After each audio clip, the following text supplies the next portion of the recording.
Question है आपका। आप लोग थ्योरम थोड़ा-सा पढ़ा देते हैं।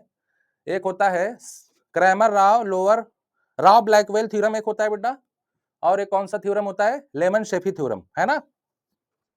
बोलो। क्या कह रहे हो?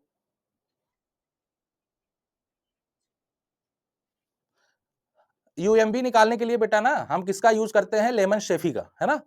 उसमें हमें क्या चाहिए होता है? कंप्लीट और सफिशिएंट। राव ब्लैकवेल में हमें केवल क्या ज़रूरत पड़ती है? सफिशिएंट स्टैटिस्टिक की, है ना? है कि ना? लेकिन जो आपका लेमन शेफी होता है वो हमें कंप्लीट की भी बात करता है। ये बस ऐसे समझ लो। राव राव ब्लैकवेल और यहां पे लिख दें लेमन और शेफी, है ना? लेमन शेफी। देखो इन दोनों ने एक तरीका बताया क्या पाने के लिए, बताइए। इनका अल्टीमेटली ऑब्जेक्टिव क्या है? ये क्या निकलता है लास्ट में? हाँ बेटा, एस्टिमेटर ही निकलता है ना? तो वो एस्टिमेटर बढ़िया हो तो इन लोगों ने एक तरीका बताया कि आप ऐसे ऐसे चलो तो आपको बढ़िया एस्टिमेटर मिल जाएगा। बस यही बात है कि नहीं? तो अब जैसे क्या है कि मान लो पैरामीटर थीटा है, ठीक बेटा? मान लो पैरामीटर थीटा है और आपके पास सैंपल वैल्यूज है ना? तो आप क्या करोगे कि सबसे पहले इसका सफिशिएंट स्टैटिस्टिक निकालोगे, ठीक है ना? Sufficient statistic. इसमें सबसे पहला स्टेप क्या होता है बेटा? फाइंड सफिशिएंट स्टैटिस्टिक, है ना? Of theta. पहला स्टेप यही होता है कि नहीं? बाकी कंप्लीटेंट की बात ही नहीं होती इसमें, है कि नहीं? और फिर सफिशिएंट स्टैटिस्टिक आप निकालते हो जब, फिर कहता है एक फंक्शन निकालिए। मान लीजिए सफिशिएंट स्टैटिस्टिक आपने जो निकाला, मान लीजिए वो क्या है? टी है। तो एक फंक्शन इसका इस तरीके से आपको बनाना पड़ेगा, ठीक है? एक बनेगा फंक्शन इसका, बन जाएगा, या आप देख लेना बहुत अच्छे से बनेगा। और वो क्या होगा? अनबायस एस्टिमेटर होगा किसके बेटा? पैरामीटर के, ठीक है ना? पैरामीटर के अनबायस होगा। अगर अनबायस है ना, देखो अभी दो चीजें आ गई। टी क्या है? सफिशिएंट है, और इसका फंक्शन क्या है? अनबायस है। तो फिर इसका जो वेरिएंस होगा ना बेटा, इसका जो वेरिएंस होगा, वो क्या होगा? Minimum.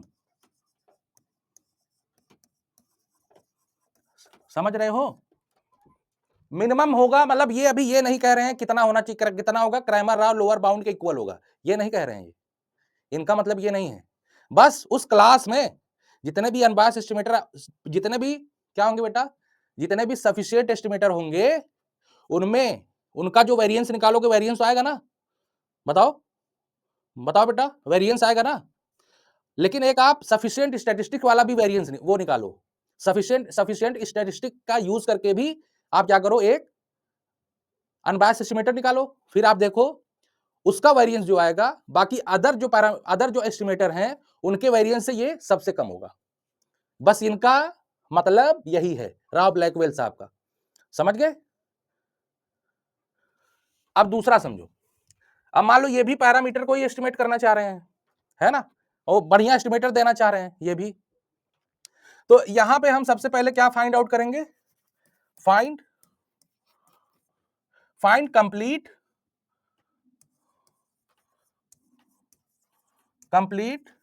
And sufficient statistic for theta ना, से आपका जो एस्टिमेटर है मान लो टी है।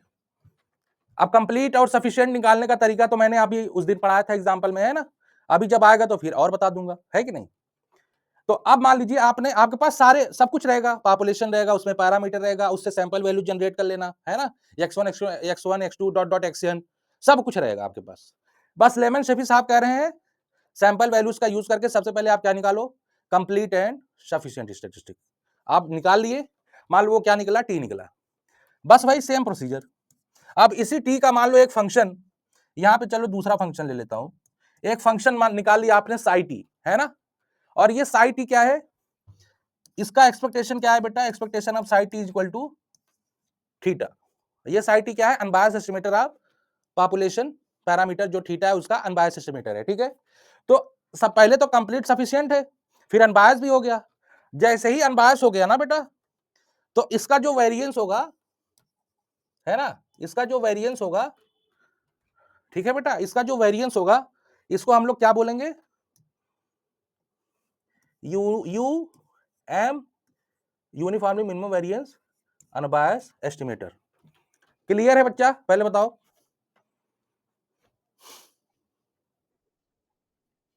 क्या क्या कह रहे हो बेटा? थीटा, हाँ थीटा को एक स्पेस दे दो यहाँ पे, पैरामीटर स्पेस, है ना, यहाँ थीटा को एक स्पेस दे दो। तो इस केस में इसको क्या बोला जाएगा, uniformly minimum variance unbiased estimator, है ना। बताइए, अच्छा एक बात बताइए, क्या इसमें ये बोला जा रहा है कि ये बाउंड अचीव कर लेगा? बताओ बेटा, यूनिफॉर्मली, या इसी में, या फिर हमने जो यूएमबी पढ़ाया उसमें हमने ये बताया कि जो एस्टिमेटर आएगा उसका जो वेरिएंस होगा वो बाउंड को अटेन कर लेगा, ऐसा मैंने कुछ बताया नहीं ना? बताइए, जब अटेन कर लेगा तब बेस्ट हो जाएगा, है ना बच्चों? बोलो थम्स अप दो अगर समझ में आ रहा है तो, थोड़ा मुझे आइडिया लगेगा। देखो ये प्रोसीजर जब इस्तेमाल करोगे, है ना, ये स्टेप से चलोगे तो आपको जो मिलेगा एस्टिमेटर टी आपको जो मिलेगा ये होगा uniformly minimum variance unbiased estimator, है ना। तो हम देखो जब हम लोग वो निकालते हैं, यूनिफॉर्मली मिनिमम वेरिएंस निकालते हैं तो हम लोग लेबन शेफी का इस्तेमाल करते हैं, है कि नहीं बेटा? और जब हम लोगों को मिनिमम वेरिएंस अनबायस्ड एस्टिमेटर वगैरह निकालना होता है, मतलब किसी पर्टिकुलर थीटा के लिए, तो हम लोग किसका यूज करते हैं? राव ब्लैकवेल साहब का यूज करते हैं, है कि नहीं? बताओ, क्लियर है? अब देखो इसमें आप दूसरा कंसेप्ट समझो। बाउंड वाला तो आप समझ ही गए, है ना। देखो बेस्ट एस्टिमेटर